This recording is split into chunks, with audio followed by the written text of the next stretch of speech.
Welcome to Girls Who Read Porn. Please be advised that this podcast contains mature content for mature audiences. The title might have given that away though. We would also advise you triple check the trigger warnings of each book prior to the episode, and if it's not for you, we'll see you next week. Each episode includes major spoilers, so make sure you read the book, and don't say we didn't warn you. With all that in mind, on with the show. Hi everybody and welcome back to another episode of Girls Who Read Porn. It's me, G, and as usual, I'm joined by the lovely Ola. Hi. Hello, and Betty. Hello. And we are very, very lucky today to also be joined by Christine, most commonly known as C.M Nascosta. How are you? Yay. Hello. Thank you so much for having me. Thank you for coming on. This is very exciting for us. It is because, can I just say, sorry, G, can I interrupt? I think we've spoken about you with about 15 authors who have recommended you to us. If you haven't listened to our episodes, which you probably haven't. That is extremely nice. Yeah, we've had like amazing, and these are like all contemporary authors, and they're like, have you read Morning Glory Milking Farm, and have you spoken about the 24-ounce situation yet? I'm like, not yet. Yeah, we definitely. That's amazing. Definitely had people go like, "This is a book you need to do on the podcast." Yeah, you had to. It's required. That's amazing. So, what was it that originally got you into writing romance books? Well, this is actually one question I was thinking about this morning. I'm like, let me have a good answer prepared, and of course I don't. I've always written. I've always been a writer. I've always I've always written in between shifts at work. I worked in upper management and retail for a lot of years, and I'm an introvert, but I'm like a very high energy introvert. And when I'm on, I'm super, super on. But that means when I'm not on, I'm like, I'm a cave troll. Like, don't make eye contact with me. Don't breathe within, 100 yards of me. I want to be in a quiet, dark room by myself, pecking away at my keyboard like a pigeon. So writing was kind of how I came down after my very, high intensity, very on job. And then I lost that job during the pandemic. I had already started a writing blog back in 2017 or 2018, posting little monster short stories, and then I was taking submissions from my readers, and we called them monster matches. So you tell me a little bit about yourself, and I'm going to write a monster match. So that's how my blog started. So cute. It was so much fun. I look back on those days, I'm like, oh, they were so stress-free. It was just a fun little thing I did when I got home from work, super stress-free. And then I lost my job, and I'm like, well, you know what? I'm going to actually start spinning some of this stuff into something real. And so I started the blog, like I said, around 2017, 2018. By 2019, I was already aiming at publishing, and all of the stories I was posting on my blog were basically the story frames that I was workshopping with an audience. It was kind of like a free beta, situation where I was posting these story frames to see, just to kind of do a temperature checks with my audience to see what kind of characters they liked, what kind of stories didn't they like. Morning Glory Milking Farm actually started out as a 12,000 word, story frame on my blog that I posted for free during the pandemic when I was sick with COVID. And it was part of a series called Quarantine Porn. And that is actually how it started out. It's amazing for authors. We've had so many authors who started during the pandemic, and now we've got books like Morning Glory Milking Farm. Yes. So I actually just had this conversation this afternoon in an author group. It was so many of us published our first book. Either we published our very first book during the pandemic, or we returned to publishing during the pandemic. It was just a major life reset, I think, for everyone, our readers included, because I'm gonna jump ahead and answer this question before you even have a chance to ask it. That's why I think monster romance blew up. Monster and alien romance really blew up during the pandemic because everyone was home alone with nothing but themselves. and we all got really weird. But more importantly than that, we just stopped caring. We stopped caring about what other people thought, and you can't bring that book to work. It didn't make a difference anymore. Work is sitting at your computer all day. So everyone just kind of shed those surface inhibitions. And I don't think this genre niche would have blown up the way it did if we didn't have all of that collective alone time, as a society. But yeah, I published my first book in February of 2021, which was Girls Weekend, which is the first book of a series. And again, that was another piece that started on my blog that I wrote for October, like in 2018. And yeah, just kind of took off from there. And then I published Morning Glory later that same year, and it didn't make a difference if I went back to work then. Wow. Honestly, the amount of people that told me to read it was, I think, just as we were starting the podcast. And I remember when I read it and I spoke to the girls about it, I'm like, 12 ounces of semen. Think about it. Like, we've had so many conversations about that, surrounding that. And the author who actually recommended it to me was Honey Andrews, but then Lena Hendricks brought it up. Like, there were like 5-6 different authors who brought it up, and they're like, this is one of my favorite books. You have to read it. Yeah, it was really crazy. And like, I'm the first person who admits this. Like, it's a book I wrote under complete duress. I had that 12,000 word story frame. I had that 12,000 word story frame from Tumblr, and I'm like, yeah, eventually I'm going to spin this into a book, eventually, someday down the road. But my focus was on writing Girls Weekend 2, which is parties. And then one of my siblings who lives with me got very sick and was hospitalized for most of 2021. So it was like 2020 was a bad year for everyone, and 2021 was like, hold my beer. we're gonna make it so much worse. So I was essentially taken away from my desk like for 3 or 4 months because I spent every single day at the hospital while he was on life support. So when I finally came back to writing, he was still in the hospital when I wrote the book. But it was literally done with, the only thing I had in mind was like, oh my God, I've kept my patrons waiting for so long, even though they were, I have the best readers in the world. I have the most amazing patrons in the world. And they were all so supportive during this time. And they knew I was dealing with a lot. And they're like, you take your time, you take care of you. But I was like, no, I have to write them something. Like, you know what? I already have the story frame written for this book. I can pop that into, a 60,000 word novel, no problem. I wrote it in like 3 weeks. And I was still, spending every afternoon at the hospital. I was writing this like in the waiting room and at the Christian coffee shop in my little village. Far out, so if only they knew. I published this book with thinking in my head that like, my 75 patrons were going to read it, and maybe a handful of people who followed me on Instagram and on Tumblr, and that was going to be it. And that is how I published it. And I was like, yay, it was great. We sold some copies, hooray. And it actually did super well that first little release week. It was like #1 and #2 in some of the little sub-niche categories. I was super happy. I thought that was going to be it. I was thrilled that a book I wrote in 3 weeks managed to hit like, #2 in the erotic romance category. And to me, that was it. That was done. Okay, now I'm going to go back to work on parties. That's where my focus needs to be. And I was giving the baby a bath on a Monday morning, and the phone started to buzz, and it didn't stop buzzing for like 3 days.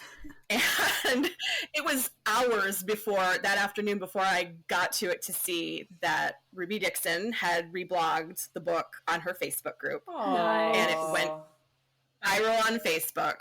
And then like 2 days later, Sarah McLean blogged about it on Twitter, and it went viral on Twitter. And then like a full week and a half later is when TikTok picked it up. But it started, literally this book started out with me being like, yay, 75 people are going to buy it. So it's wild to me to hear you say that, like, oh yeah, word of mouth is still like, oh, everyone has told us to read this, because that's literally how this book has been every step of the way. I've done nothing. This is like my biggest thing. This is what it's gonna be on my tombstone. 24 ounces is gonna be on my gravestone, and I did nothing for it. It's our most recommended book, I think, that we've been recommended on the podcast. Hands down. I think because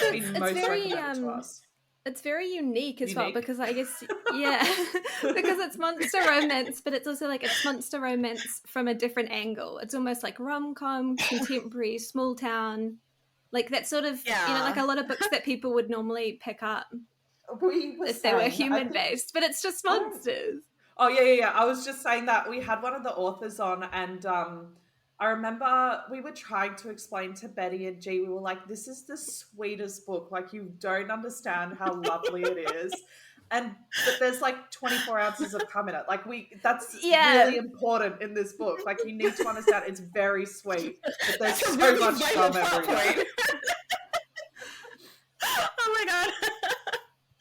Ridiculous. Yeah, it's been crazy. It's been crazy. And like hearing people like Eloisa James talk about it, it's just a mind trip. So yeah, it's been a very wild ride. Yeah, for sure. I remember when Ola was telling us about it, and she kept on going like it's filthy, like it's dead filthy, like like they put in pretty much in like milking stocks, and then they have to like jerk them off, and then it's like milk because there's like 2 liters of it, and it's just going, but it's the nicest thing I've ever read. It's so sweet. They're like, how? I'm so confused. But you really do have to read it to get it, I think. Right, because like if you take away like the premise, if you take away the job premise, it's like the most boring book in the world. It is like basic ass Starbucks PSL, like small town slow burn. There's like a single sex scene. Like it is the most boring contemporary romance ever. But when you add in, oh yeah, she has to jerk him off for a living, then that's and he's a bull. Can I ask, how did you come up with this? Because like I've actually spoken to a few people about it, and I'm like, she should do something. Like nobody just thinks of like jerking off bulls in a medical environment as part of porn. You know, it's weird because like most of my books are based on my preference. I'm one of those like super obnoxious authors that I don't really care what my readers want. I write the books that I want.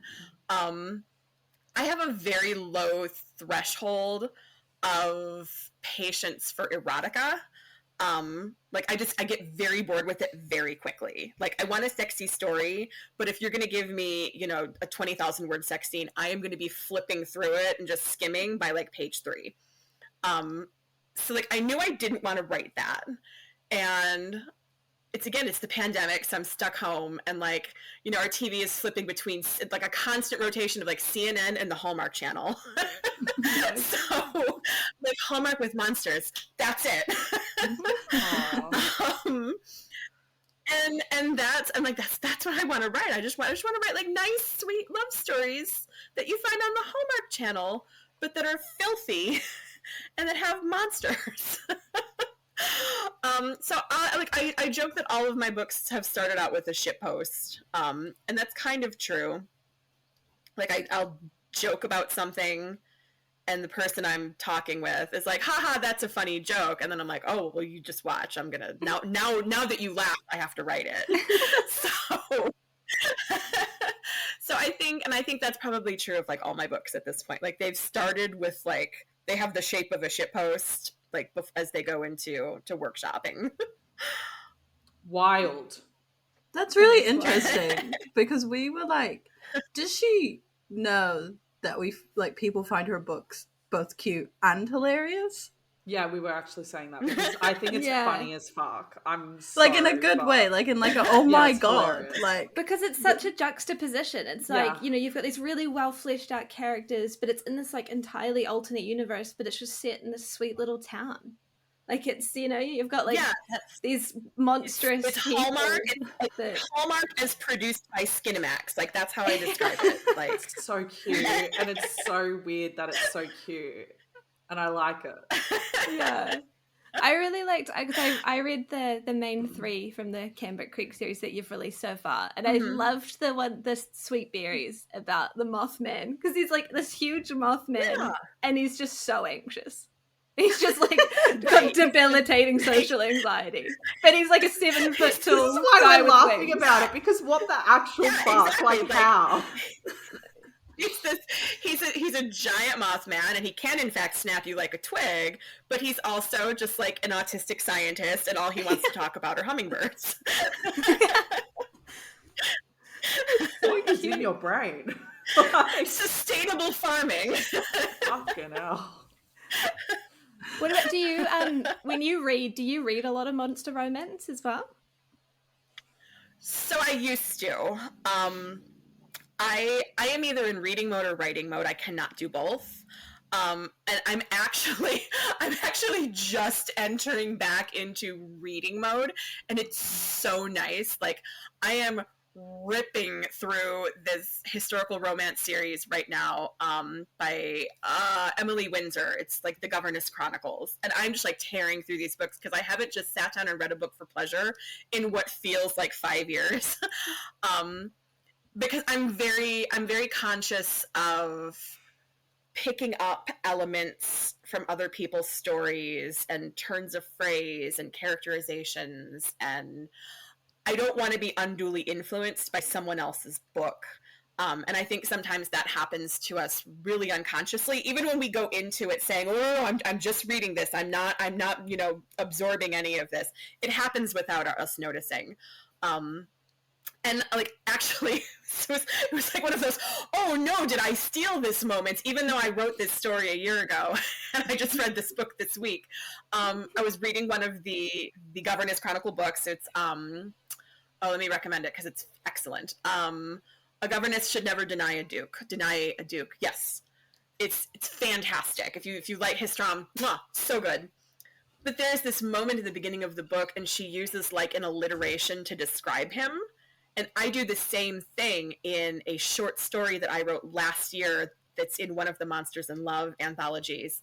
And I had like this heart-stopping moment of like, "Oh, did I steal that from Emily Windsor?" I'm like, "No, you stupid bitch. You wrote this a year ago. How did you steal it from her?" Like, she doesn't own alliteration. But it's like, it's just those little things. You know, like I was a book blogger that's on my team. She posted a video this past week, or like last week, about like a badly behaving author. And I had like this heart-stopping moment of like, "Oh no, is it me?" Even though it is clearly not me. I know for a fact I did not send anyone a nastygram. I know my rational brain knows it's not me, but I still had this moment of like, "Oh, what if it's me?" So I have a question. What's a nastygram? Like, is that like a mean DM, or what's a nastygram? I've never heard that phrase before. Well, like this, like I guess another author sent this book blogger like a very mean message about a review. Honestly, I don't even know what the crux of it was. I don't know if it was about a review or if it was about her not. I think it was about her like not promoting a book. It was just shit. It was just shit behavior. And I've never once done that in my entire life, and I know that I've never done that. But watching this TikTok video, I'm like, "Oh, what if it's me?" It's me. I did this while I was asleep. Right. It's me. Nonsensical. Absolutely nonsensical. So I'm reading this book this week, and Emily Windsor uses like this little alliterative description for the Duke that she's going to work for. And I did something similar in this novella that I wrote a year ago. And I'm like, "Oh, did I steal that?" So I am either in writing mode or I'm in reading mode. I'm never in both, because that's just the way like my idiot brain works. It's not just you. A lot of authors have said that as well, that they refuse to read. Or if they do read, they read something which is so off par with what they write, so that they can't even like accidentally mix it up. Yeah. Yeah, I'm like, I enjoy reading historical romance. I also really like writing it, so now I have to find like something new to read. I've actually like, I'm super keen on reading Kate C. Wells' Return to Monte Carlo. As soon as I finish the books I'm reading. So I'm like, that's contemporary. That's completely out of realm of what I'm writing right now. So I'm like, okay, that's safe. Yeah. that'll be safe to go to. But yeah, I used to read a lot of monster romance. I don't anymore. Partially because of what I just described, and partially because like as I'm reading, I'm like, well, I would have done that differently, or I would have had him, do this. So like, I don't want to be critiquing as I'm reading. Yeah. Do you have any? Can you give us any hints about what you'll be writing next? What will be released next? Well, the books. So I actually have like a stupid full roster on the back half of this year. So the beginning of September, I released Hollow, which is a short Sleepy Hollow duology. And then the end of September, which is just like, a week ago? That was last week. I just released Two for Tea, which is the next book in the Cambric Creek world, about a very depressed goth girl and a non-binary shadow creature in this like enchanted tea shop that they run. And then at the end of this month, at the end of October, October 24th, I will be releasing To Ravish a Rogue, which is the book that was included in the Dangerous Tides Kickstarter that I did with Katie Robert and Nisha Sharma and Andy J. Christopher and Naima Simone. I'm super excited about that. That was my favorite book that I wrote this year. So I'm like so excited for that to release. It is like pirate swashbuckler. He's a sea monster, so is she, but that's a secret. That's cool. I'm super excited for that. And then in December, I'm launching. So it's literally like every single month there's something this on the back end of this year. I will never do this to myself again. The last book of the year in December is actually a new pen name I'm launching, just to get out from underneath Cambric Creek and do like other stuff. Yeah.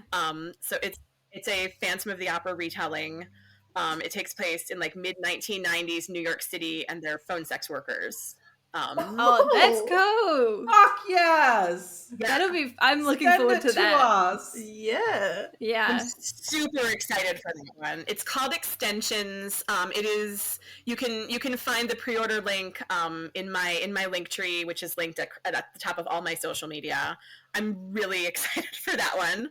And if my patrons are listening out there, I started serializing that on Patreon like 2 years ago. But I think we were like a little ahead of the curve because no one liked it serialized. So I'm like, okay, well, everyone hates it, so I'm going to stop. But that was like just before like serialized storytelling, I feel like blew up the way it has. So I think if I were to have like released it now, everyone would be like, oh yeah, we're totally used to this, 1 chapter a week business. But then everyone was like, no, we want instant gratification.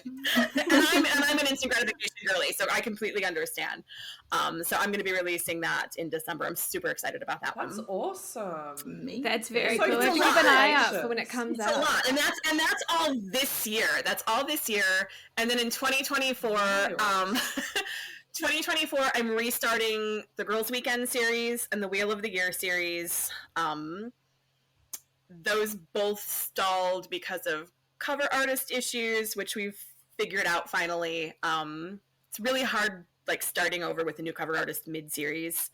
And that, like, not only was that, like, a logistical block, like, it was a real mental block for me for a while because I can't start writing a book until it has a cover. Like, it's not real to me yet. It's just, like, a vague idea, like, on my mental pinboard. But once it has a cover, it's like, okay, it's time to start working on this. So because it didn't have a cover for, like, all this time, I'm like, push that to the back burner.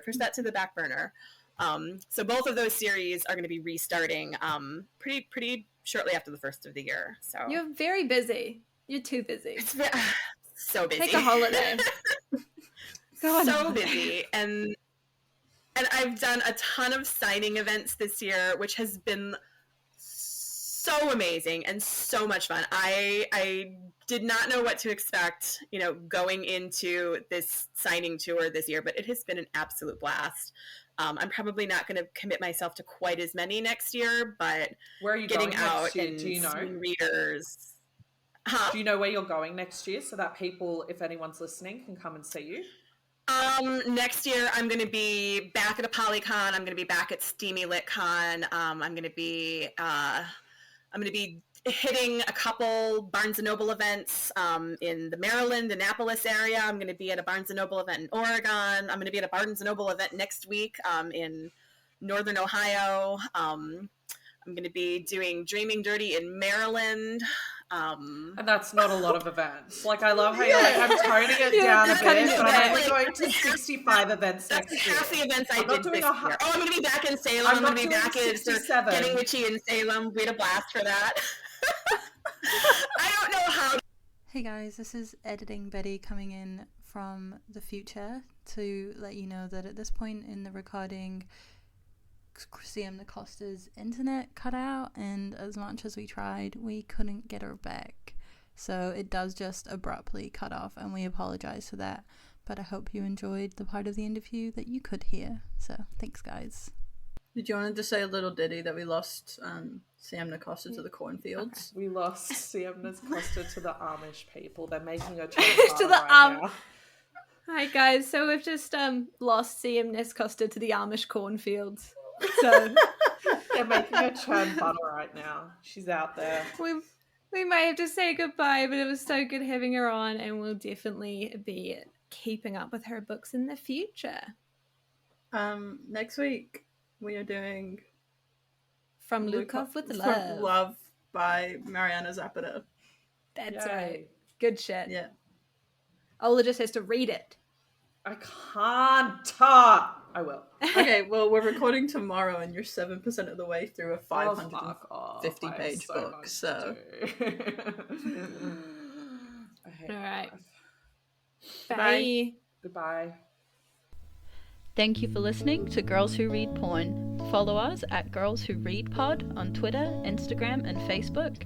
And for all business inquiries, please send us an email on girlswhoreadporn@gmail.com. Art created by Jessica Wanney, and music made by Dane Forgy Stevens. See you next week, and stay smutty, team.